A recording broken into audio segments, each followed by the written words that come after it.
Bagi Philodemos, musik adalah bentuk kesenangan indrawi yang dapat dinikmati, tetapi tidak memiliki pengaruh moral atau spiritual yang mendalam. Pandangannya mencerminkan prinsip Epikurean yang menekankan kesederhanaan, rasionalitas, dan pencarian ketenangan pikiran. Meskipun tidak sepopuler pandangan Plato atau Aristoteles, pemikiran Philodemos tentang musik memberikan perspektif unik dalam filsafat kuno. Sebelum menyimak video ini, siapkan pemahaman, pemaknaan, dan keyakinan Anda.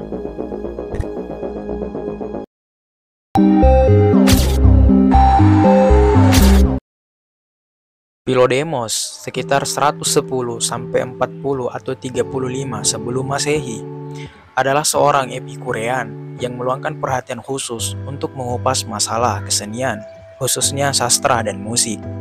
Ia adalah guru penyair Romawi, Virgil. Seluruh karyanya baru ditemukan pada abad ke-18 dalam gulungan papirus yang hangus di Herculaneum, terkubur oleh letusan gunung Vesuvius. Melalui teknologi pencitraan digital abad ke-20, beberapa gulung papirus yang kondisinya sudah seperti arang itu dapat dibaca. Dari karyanya, kita menyaksikan sosok pemikir kuno yang gagasannya paling mendekati formalisme dalam estetika modern. Kaum Epikurean mengikuti Epikuros sekitar 341 sampai 270 sebelum Masehi. Ia berpandangan bahwa keseluruhan semesta adalah susunan atom dalam ruang kosong. Seluruh fenomena mereka jelaskan dari sudut pandang itu. Sebagai akibatnya, pemikiran Epikurean merupakan mazhab pertama yang mengadopsi materialisme sebagai pandangan dunia. Di samping itu, kaum Epikurean juga memandang bahwa kriteria moral yang universal dalam diri manusia adalah kenikmatan atau hedon. Baik itu berarti mendatangkan kenikmatan buruk, berarti tidak mendatangkan kenikmatan helliwal. Pendekatan semacam itu jugalah yang akan kita temukan dalam Philodemos. Kaum Stoa lazim menarik distingsi antara diksi atau leksis dalam pemikiran atau logos dalam ungkapan linguistik. Distingsi ini dibangun dalam distingsi modern tentang bentuk dan isi. Leksis mengacu pada aspek sintaksis sebuah ungkapan, sementara logos pada aspek semantiknya. Meneruskan Zeno Diogenes dari Babilonia sekitar 230 sampai 150 atau 140 sebelum Masehi. Ia membagi leksis ke dalam dua jenis, leksis yang bermakna logos dan leksis yang tidak bermakna atau alogos. Pengendalian linguistik ini kerap digunakan oleh kaum Stoa ketika membahas karya seni, khususnya puisi. Mengikuti tradisi linguistik Stoa yang lazim pada masanya, Neoptolemus dari Parium membedakan gaya susunan dan pemikiran sebuah puisi.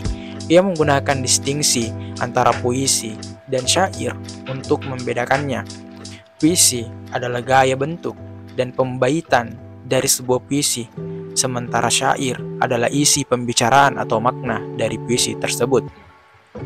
Philodemos mempersoalkannya dalam karyanya tentang puisi. Bagi Philodemos, gaya bahasa dan isi semantik, atau ia menyebutnya leksis dan dianoia, tidak bisa dipisahkan satu sama lain. Agar ada puisi, mesti ada keduanya. Tidak ada puisi tanpa susunan kata, sebagaimana juga tak ada puisi tanpa isi yang mau dinyatakan. Tugas seorang penyair yang pemenuhannya akan membuat karyanya dapat disebut indah terletak pada upaya untuk menyajikan gagasannya atau dianoia dalam susunan kata yang sesuai. Kita tidak bisa mengevaluasi sebuah puisi yang tak punya makna, yang tak mau membicarakan apapun. Proses membaca puisi bagi Philodemos adalah kegiatan mencari tahu muatan maknawi dari tumpukan kata-kata dan gaya bahasa. Oleh karena itu, sepenggal puisi yang hanya memuat susunan kata dan gaya bahasa tanpa isi semantik, apapun tidak mungkin dimengerti sama sekali. Kendati Philodemos menolak pemisahan antara bentuk dan isi, bukan berarti ia mewajibkan agar puisi dilihat sebagai instrumen moral. Ia menulis bahwa kalaupun puisi menghasilkan dampak yang baik, dampak tersebut tidak muncul dari puisi itu sendiri. Dampak yang sama bisa disampaikan tanpa melalui puisi, misalnya melalui pemaparan rasional biasa. Implikasinya, puisi tidak harus berguna secara moral. Apa yang mau ditekankan Philodemos bukanlah bahwa puisi harus berguna secara moral, melainkan bahwa dalam puisi yang baik, bentuknya selalu bersesuaian dengan isi yang mau disampaikannya. Dalam risalahnya tentang musik, Philodemos membongkar kerancuan metode evaluasi estetis yang lazim pada masanya. Selama ini, menurutnya, orang berdebat tentang asosiasi makna psikologis yang tepat untuk setiap struktur harmoni.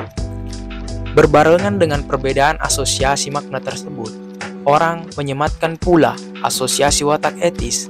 Diogenes dari Babilonia misalnya menganggap struktur harmoni yang enharmonik itu bermartabat, sementara struktur harmoni kromatik itu vulgar dan rendahan, sementara pemikir lain menyatakan sebaliknya. Bagi Philodemos sendiri, sebagai kumpulan bunyi bernada, musik tidak punya makna apa-apa. Orang kerap mengelirukan kesan indrawi dan penafsiran atas kesan indrawi tersebut.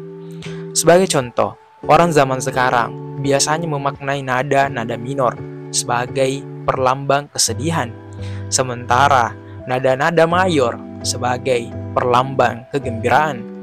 Anggapan semacam ini keliru bagi Philodemos, sebab dalam musik itu sendiri tidak ada kesedihan ataupun kegembiraan, yang ada hanya kumpulan bunyi bernada. Kesimpulan tersebut dicapai Philodemos melalui refleksi tentang fungsi penginderaan manusia. Pendengaran berbagai orang menangkap bunyi yang sama melalui telinganya. Perbedaan baru muncul pada aras penafsiran atas bunyi-bunyian tersebut. Karena itu, keindahan sebuah musik sebagai bunyi bernada dapat ditentukan secara terpisah dari pemaknaan yang kita berikan atau asosiasikan dengan nada-nada tersebut. Keindahan musik dalam arti ini bersifat formal. Konsekuensinya, anggapan yang lazim bahwa musik mampu secara alamiah menggerakkan jiwa karena jiwa terstruktur secara musikal atau harmonis juga tidak beralasan. Pandangan tentang adanya harmoni antar bagian jiwa bagi Philodemos adalah pandangan yang bodoh dan rancu.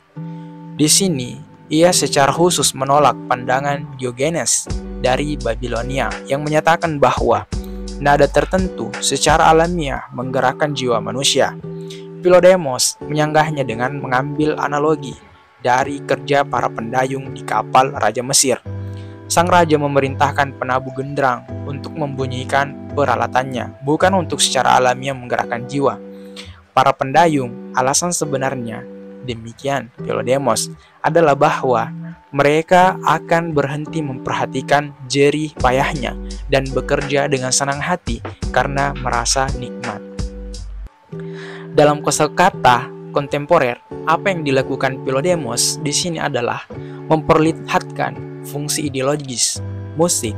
Musik tidak menggerakkan jiwa ke dalam tindakan tertentu. Musik bukanlah kekuatan koersif yang secara langsung mengarahkan seseorang untuk melakukan tindakan tertentu. Musik hanya mengendalikan secara tidak langsung dengan memberikan rasa nikmat yang membuat pendengarnya abai terhadap situasinya sendiri. Sumbangan baru Philodemos yang lain adalah menolak kategorisasi musik ke dalam genus seni memetik. Seperti telah kita lihat, antara dalam pemikiran Aristoteles, musik kerap dianggap sebagai tiruan atas watak atau etos. Inilah alasan mengapa Plato melarang jenis musik tertentu dan Aristoteles menyarankan agar jenis musik tertentu tidak diajarkan di sekolah umum. Musik adalah cerminan dari gerakan jiwa, sehingga mengendalikan musik berarti mengendalikan jiwa. Philodemos mengatakan bahwa musik bukanlah seni mimetik, musik bukan tiruan watak, sebagaimana masakan pedas juga bukan cerminan orang. Musik bukanlah hal yang imitatif, seperti dibayangkan orang-orang. Musik juga tidak seperti didaku Diogenes, mengandung kualitas yang menyerupai kualitas watak, sebab hal itu tak bisa ditiru. Menurut Diogenes, musik seutuhnya menampilkan semua kualitas watak, mencakup keakraban dan kerendah hatian, keberanian dan kepengecutan, sikap tahu batas dan ketegasan. Musik tidak menampilkan hal-hal itu, seperti halnya masakan juga tidak. Kesimpulan tersebut merupakan konsekuensi pemisahan yang dibuatnya antara musik sebagai kumpulan bunyi bernada dan penafsiran atas bunyi tersebut.